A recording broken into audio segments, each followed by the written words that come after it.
The Office é uma daquelas séries que, obviamente, tinha audiência quando passava na TV originalmente, mas que só foi pegar de forma absurda no inconsciente coletivo anos depois com o advento dos streamings, principalmente no Brasil. Today, smoking is gonna save lives. Eu já escrevi um vídeo em 2023 sobre como a série, entre aspas, melhora na segunda temporada. Algo bem comum de se ouvir dos fãs de The Office que tentam te convencer de que, apesar do quão desconfortável a primeira temporada é, vale a pena aguentar e continuar. Let me ask you, is there a term besides Mexican that you prefer? Something less offensive? E de fato, a partir da segunda temporada, a série se desprende do roteiro da versão original britânica e começa a desenvolver seus personagens de uma forma mais palatável. Principalmente o chefe Michael Scott, que passa de um doente que queria ser adorado por todos para um cara sem noção que queria ter uma família e amigos de verdade. I want to be married and have 100 kids so I can have 100 friends and no one can say no to being my friend. E uma das formas mais brilhantes de se aprofundar na psique de um personagem fictício é saber que tipo de obra ele produziria caso fosse escrever um livro. Ou, no caso do Michael Scott, escrever, dirigir e estrelar um filme. It's like a home movie. Yeah, if Michael Scott did your home movie. É esse o caso do episódio da 7ª temporada chamado Threat Level Midnight. Clean up on aisle 5. Outra instância que me vem à mente sobre ser totalmente possível enxergar o mundo através dos olhos de alguém que vê a realidade de uma forma bem específica, nesse caso na vida real, é o filme The Room, cujos bastidores viraram o filme do James Franco, O Artista do Desastre. I did not hit her. It's not true. It's bullshit. I did not hit her. I did not. Oh, hi, Mark. Com o filme do James Franco e, claro, com o livro que gerou esse projeto, nós podemos aprofundar bastante e entender que pro Tommy Wiseau, que escreveu, produziu, dirigiu e estrelou esse filme bizarro, uma vida digna de ser vivida, a de um cara de bem e legal, se resumia a ter um emprego, uma noiva ou namorada e amigos que gostassem dele. É meio assustador o quão similar nesse aspecto essas duas obras são, apesar de que eu não ache nem um pouco que um tenha influenciado o outro. How dare you talk to me like that? You should tell me everything. I can't talk right now. Why, Lisa? Why, Lisa? Please talk to me, please. Então, vamos lá.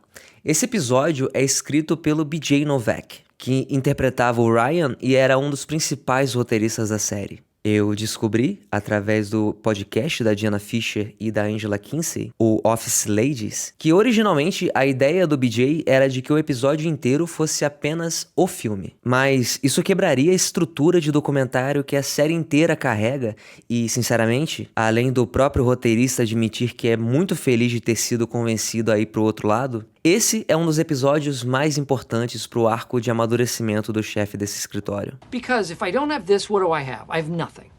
Really? You can't think of anything else that you might have? O contexto é o seguinte. Era o final da 7ª temporada e o Steve Carell estava nos seus últimos episódios. Apenas alguns capítulos antes, a gente tinha tido a volta da Holly. Hello. Is there any way I can get a hand with these, please? I'm really sorry, I can't help you. I'm waiting for my boss's pretty friend to arrive. There she is. Que foi claramente inserida na 4ª temporada como uma forma de mostrar o Michael interagindo pela primeira vez com uma mulher que fosse um par romântico apropriado para ele. Pass curvy metal piece, you will. É uma coisa engraçadinha porque ela entra como substituta do Toby, o cara do RH que o Michael odeia desde sempre porque ele tinha a obrigação de parar as ideias insanas que o Michael tinha. E também é o responsável por aquela reação meme do Steve Carell quando o personagem do Toby volta a trabalhar no escritório. Great practical joke, Jim. Got me go to the annex. No! God! No! No! No! A primeira vez que o Michael vê a Holly ainda é carregada de preconceito da parte dele justamente porque ela trabalha no RH. Ou seja, para ele, ela era a segunda vinda do diabo. Mas rapidamente, ele se apaixona por ela e depois de alguns episódios de eles vão ou não vão, os dois ficam juntos e formam um belo casal.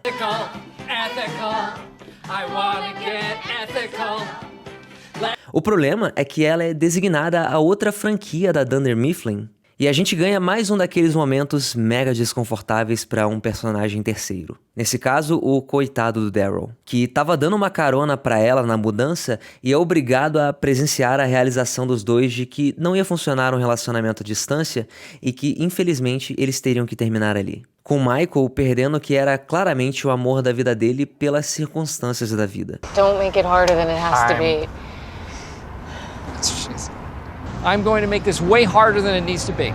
Depois disso, o Michael Scott passa por uns rebotes bem engraçados, na verdade. You did not have sex with Pam's mom. Oh, big time. What kind of car does she drive? She drives a green Camry. Tipo quando ele tá se comportando igual gente e a amiga da Pen tá super na vibe dele. Mas assim que ele se toca do que tá rolando, vira um insuportável sem noção de sempre no clássico Date Mike. Hi, I'm Date Mike. Nice to meet me. How do you like your eggs in the morning? Aí, ele acaba ficando com a gerente do bar, que tem esse efeito Mandela em muita gente de achar que se tratava da atriz Marisa Tomei, mas era só uma artista que parecia levemente com ela, e esse talvez também seja um efeito daquele filme do Steve Carell com o Ryan Gosling, Amor a Toda Prova.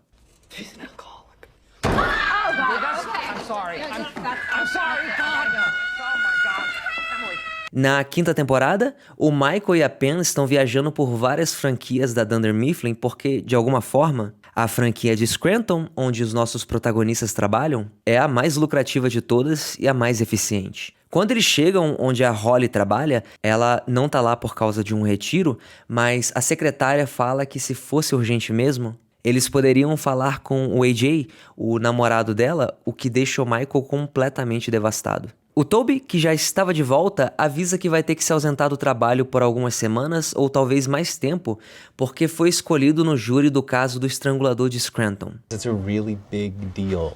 He's rubbing his neck. He's rubbing his neck. He's rubbing his neck. He's rubbing his neck. Oh, Scranton Strangler!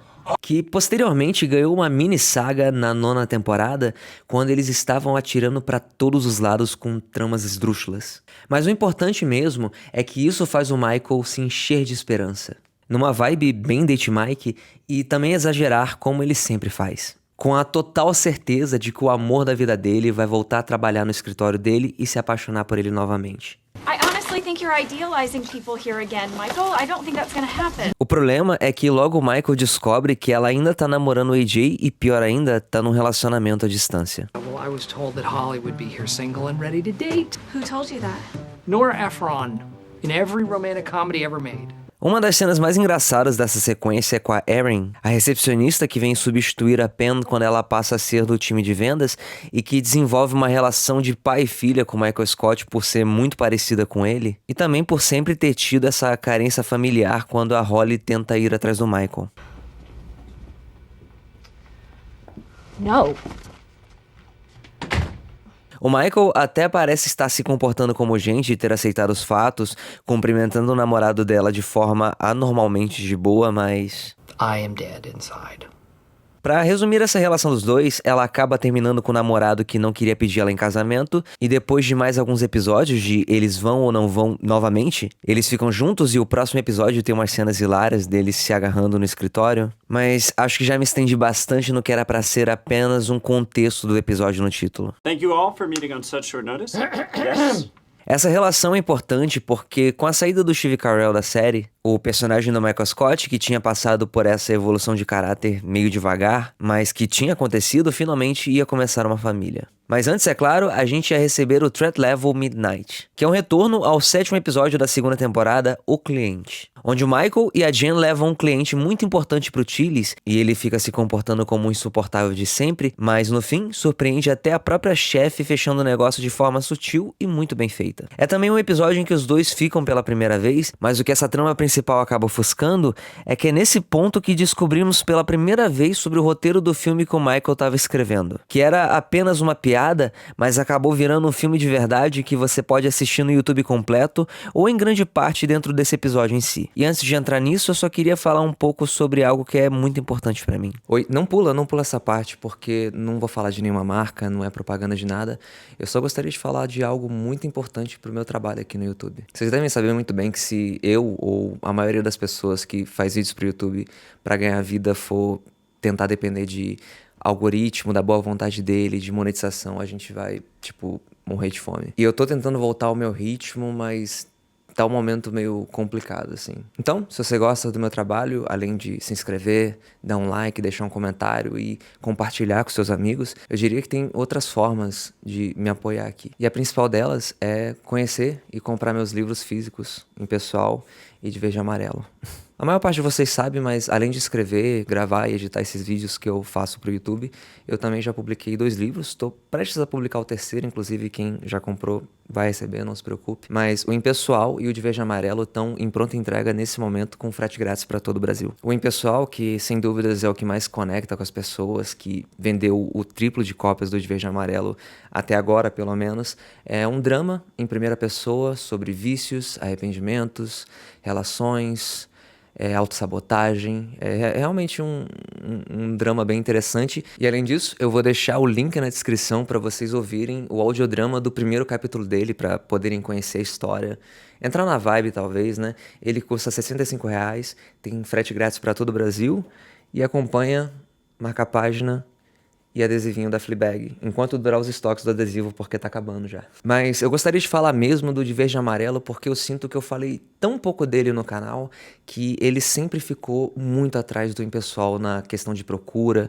e de vendas e etc. Esse aqui é meu segundo livro que eu escrevi, depois do Impessoal, e eu consideraria ele uma obra muito mais complexa e interessante do que meu primeiro romance, apesar de sinceramente também gostar muito do Impessoal. Ele é sobre uma família composta de pai, mãe, filho e filha, que moram todos no mesmo prédio, na zona rica do Rio de Janeiro, e é sobre identidade e relações, porque todos eles vão passar por situações que requerem maturidade emocional, mas exatamente por nunca terem precisado de muita coisa para viver a vida no modo fácil, vão basicamente se fuder de verde e amarelo. O pai, apelidado de Toninho porque é um sósia do Tony Ramos, é um piloto de avião.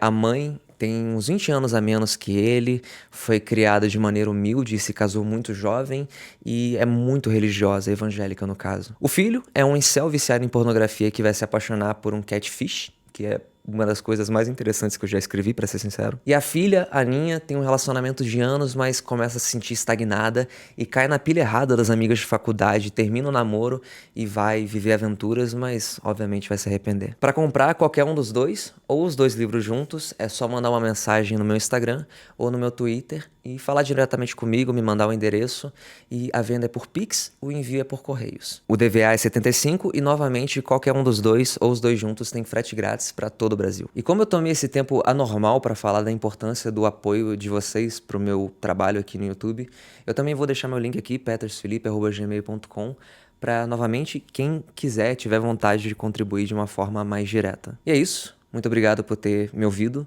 e vamos voltar pro vídeo e falar sobre o filme do Michael Scott, que é um dos melhores episódios de The Office, sem dúvida. I'm gonna dig up Scarn's dead wife and I'm gonna hump her real good. Muito bem, Threat Level Midnight. O episódio começa com uma cena do filme com Michael Scarn sofrendo uma tentativa de homicídio e no melhor estilo John Wick de superando seu adversário. E claro, com um bordão que não faz o menor sentido porque apesar do Michael Scott gostar bastante deles, não consegue encaixar nenhum de forma apropriada. Hey, you tell me, what's worse than that? Don't ever change, Billy. Depois da abertura com a musiquinha de sempre, afinal, já estabelecemos que este episódio quase quebrou a estrutura de documentário da série, mas teve como produto final a perspectiva dos personagens no escritório empolgados em assistir o filme que eles protagonizaram, com o Michael convidando a Holly, agora a namorada séria dele, para assistir ao filme junto de todo mundo. It's got action, it's got heart, it's got symbolism. A primeira das coisas que o personagem do Steve Carell parece utilizar como artifício de roteiro é o uso da narração com a voz do Stanley, provavelmente porque na cabeça dele soaria como Morgan Freeman. Michael Scarn. Well, that is an interesting story.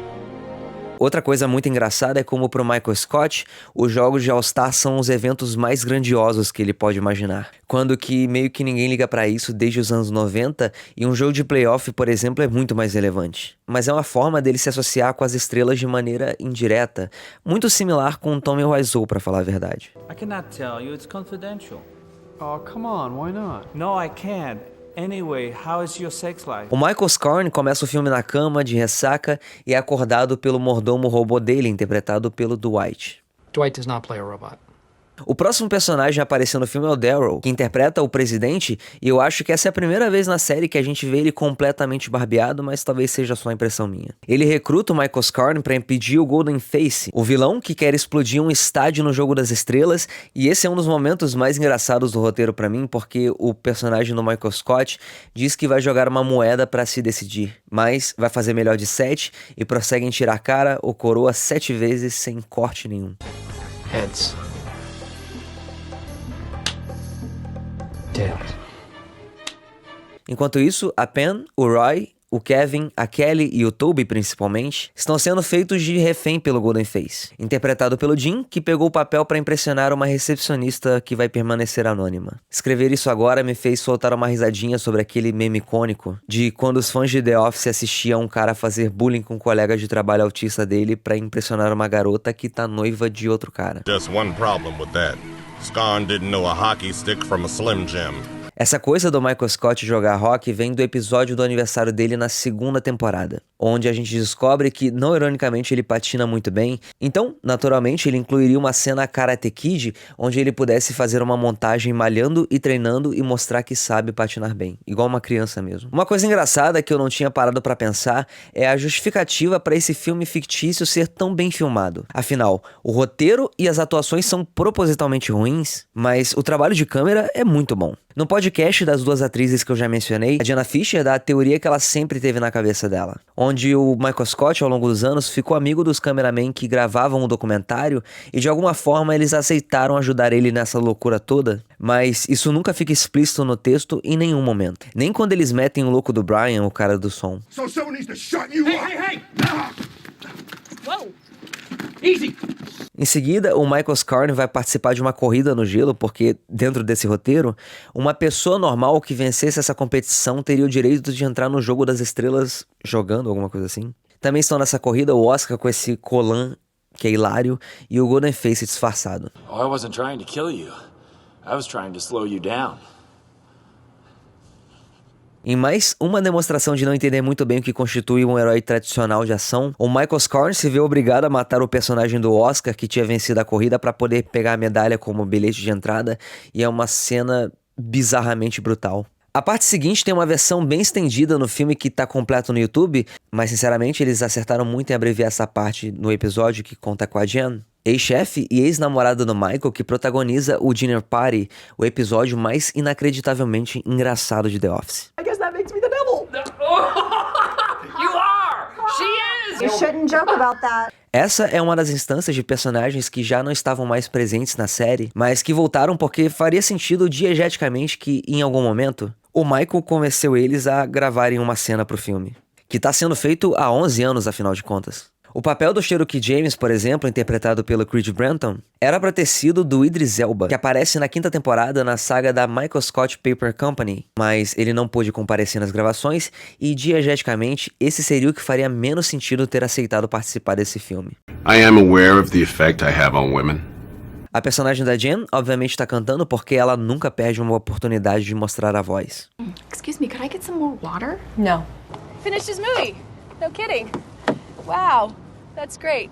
Ela canta algo incoerente e o Michael Scott grava e aperta um botão escrito reverse e ouve que todos os reféns estão debaixo do estádio, indo prontamente salvá-los junto do personagem do Dwight. Nesse momento, a gente corta pro Golden Face com os reféns e tem a cena mais cara desse filme fictício em outro momento brilhante de piada com base no quanto nós conhecemos esses personagens. Porque é claro que se alguém iria morrer no filme, seria o personagem do Toby numa cena que virou gif animado e é usado por muita gente que nem sabe a origem ou o contexto dele.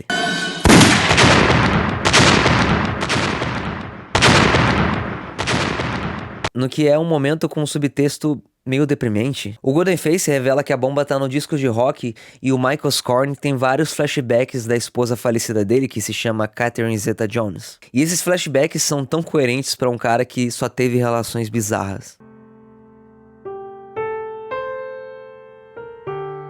A seguir, a Pen toma um susto porque é claro que quando o Michael Scott estava namorando a mãe dela, gravou uma cena dela como enfermeira gostosa, acordando ele depois do Goldenface dar um tiro que pegou no coração, fígado, intestino, cabeça e nas bolas dele. Aí vem a revelação de que o Goldenface estava trabalhando com o presidente esse tempo todo, porque obviamente ele queria explodir o próprio estádio pelo dinheiro do seguro. E rola então mais um tiroteio e agora o protagonista tá deprimido no bar, onde o Andy tá dando a vida na atuação. You don't look so good. What's got you down? I got problems, Billy. Big problems. Aí a gente tem a participação da Angela, da Phyllis, da Meredith e da Karen, que era a ex-namoradinha do Jim, interpretada pela Rashida Jones, que também faz uma participação hilária numa Talking Head. Ever banged an entire bachelorette party, baby? Why are you singling my line out? Like a million years later. No meu vídeo sobre Sopranos, eu falei como claramente tinham as inspirações daquela série em Rick e Morty, e eu tenho uma leve impressão de que aquela dancinha do Rick na segunda temporada é muito inspirada na dança do Michael Scarn. You jump to the right and you shake a hand, and you jump to the left and you shake that hand. You meet new friends, you tie some yarn. Tematicamente é um pouco triste quanto a vontade de se conectar com as pessoas tá enraizada no Michael Scott pra ele ter criado essa música no roteiro do filme. Tipo quando ele descobre que na igreja todo mundo dá bom dia pra todo mundo e sai apertando a mão de geral, ou quando ele mostra a fita dele criança falando que queria ter 100 filhos pra ter 100 amigos. Nesse momento, o Jim solta uma risada e o Michael não gosta, mas todo mundo enche a bola dele porque querem continuar assistindo ao filme, menos a Holly. I love that you got to work together with all your friends. Isso deixa ele desestabilizado porque faz o personagem regredir na maturidade recém-adquirida. Quando a expectativa dele de ser uma estrela de cinema que estava sendo inflada por todo mundo no escritório elogiando para não ferir o ego dele, para eles poderem terminar de assistir o filme, não é encorajada pela Holly, que gosta demais dele para mentir e dizer que acha esse filme horrível bom. E aí acontece uma das cenas de Talking Head, que são esses comentários feitos direto pra câmera, que mais me fizeram rir na história de The Office. O Michael diz que é um grande fã de Woody Allen. Apesar de só ter assistido Formiguinhas, aquele filme que saiu muito próximo de Vida de Inseto e foi unanimamente apontado como o mais fraco dos dois. Apesar do Woody Allen apenas fazer uma voz de um personagem formiga, ele nem escreveu e nem dirigiu esse filme. What I respect about that man is that when he was going through all of that stuff that came out in the press. Em seguida, no que é um dos tipos de piadas mais usadas no roteiro de The Office, quando Michael insere uma referência de cultura pop apenas para bagunçar tudo e fazer um argumento completamente diferente do que a gente imaginava, as coisas que ele se referem que saíram no jornal sobre Woody Allen era que Formiguinhas era uma cópia de Vida de Inseto, mas ele se manteve fiel aos seus filmes. I thought Bug's Life was better, much better, than Ants. Ele reúne o pessoal e eles voltam a ver o filme, mas algo engraçado acontece. O Michael tenta explicar como foi um babaca na cena triste que descobre que o chefe Cherokee morreu e entra no estádio, o que fez aquele jogo que estava acontecendo ser cancelado e o time da cidade ser eliminado por culpa dele. Mas ninguém presta atenção, só elogios pro filme continuar passando. Ele olha pela janela e a Holly tá ali fora se sentindo mal, então decide sair e admitir pra si mesmo que o filme é uma bomba. Mas que assim como aconteceu com The Room, as pessoas acharam uma forma diferente de gostar dele. E ele só é capaz disso porque percebe que ela é muito mais importante pra ele do que esse sonho/delírio de fazer um filme muito foda. O Michael Scarn salva o dia e a gente tem a cena clássica do disco de rock batendo no satélite, consertando a TV do bar e caindo no colo do Goldenface. Oh! Para concretizar o amadurecimento desse personagem, o Michael Scott admite que no fim, o agente aceita o chamado do presidente que era do mal porque é burro. Não inventa uma desculpa como o Michael de temporadas passadas teria feito, e também vemos a cena que finalmente permite o Dwight a canonicamente interpretar um mordomo robô nesse filme. Oh yeah, I guess I did let him be a robot. Eu falei bastante sobre The Room nesse vídeo, porque assim como o público do escritório amou esse filme horrível porque tinham participado dele e tinham curiosidade do que sairia da mente do Michael Scott, o filme do Tommy Wiseau custou de alguma forma $2 milhões, fracassou absurdamente por motivos óbvios, mas ao longo dos anos virou um sucesso cult que em algum momento conseguiu quebrar a barreira e passou a ter uma bilheteria no verde. E também, aquela fala da Holly sobre fazer algo assim com seus amigos é muito real. Eu me sinto assim em relação a vários projetos que na época eu tinha certeza que estava fazendo algo muito relevante, mas que hoje vejo como experiências legais que não necessariamente geraram obras revolucionárias. Esse é um dos meus episódios preferidos de The Office porque tem tudo: ação, coração, simbolismo. A gente ainda teria vários momentos nos próximos capítulos que serviriam como uma despedida pro Steve Carell, mas pra mim, o auge desse período bem específico dessa série sempre vai ser Threat Level Midnight. Why do I know so much about Michael Scarn? Well, because I am Michael Scarn. E aí galera, hoje eu vou ser rápido e só vou pedir pra vocês deixarem um like e se inscreverem no canal quem não tá inscrito. Confere meu Insta aí quem se interessou pelos livros. E agora eu vou deixar outros vídeos meus aqui na tela que eu acho que vocês podem curtir se gostaram desse daqui. Até o próximo vídeo. Tchau.